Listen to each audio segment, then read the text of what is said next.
Good afternoon, Red Hawk Nation. Today is Tuesday, September 27th, and I'm Wade Glover, here with another daily update brought to you by Wingspan TV.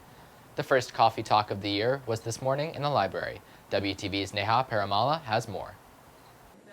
Coffee Talk was held this morning at 8 a.m. for open discussion. The discussion was between parents and district leaders. One of the district leaders who was present was Superintendent Dr. Jeremy Lyon. From a community public relations standpoint, we're so big, right? We've got 56,000 students and 68 campuses. And so strategically, you try to look for different ways to get your community involved and different ways for you to be able to communicate with the community. So emails and newsletters and newspaper articles and board meetings and public forums and all of those things are fine, but you're always looking for different ways of communication. And so one of them, this is the third year, were these opportunities to just come and have a conversation, have a cup of coffee and talk about anything you want to talk about. And so I really like them because they're not scripted, there's no agenda. I don't do anything other than say, good morning, we're going to finish in an hour. Let's keep the topics moving so nobody dominates any on one topic, and what's on your mind? That's how I always started off, what's on your mind? Misinformation during discussion will furthermore be addressed.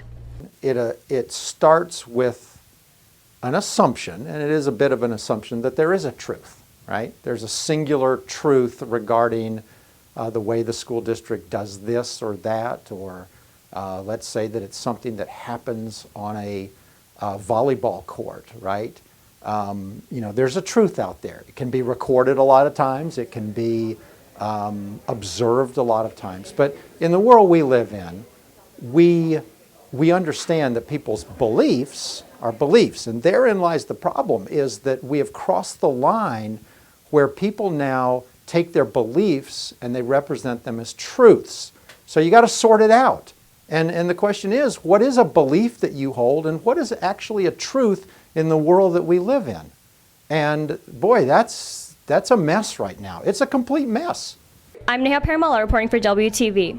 WTV sat down with librarian Jenna Chetty to dive deeper into Banned Book Week. This week is National Banned Book Week in the library, where readers celebrate being able to read anything they want. Banned Book Week is a week-long celebration where we celebrate our freedom to read. It was started in 1982 with, there were a bunch of challenges and bans that year, and I think a bunch of librarians kind of rose up to start this as a celebration to say, oh, there are banned books, but look what we have.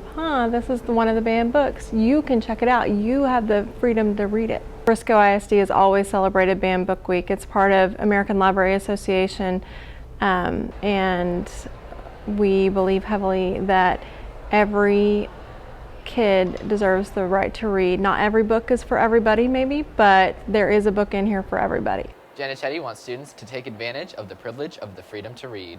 I think that they should show the rest of the people, the rest of the world, that they celebrate the freedom to read and that they are going to fight against people telling them what they can and can't read and come in and read any book they want. Banned Book Week ends Friday, September 30th. If you're looking for more information on a story or current event, follow us at Liberty Wingspan on Twitter, Instagram, and Facebook, and check out our award-winning website, libertywingspan.com.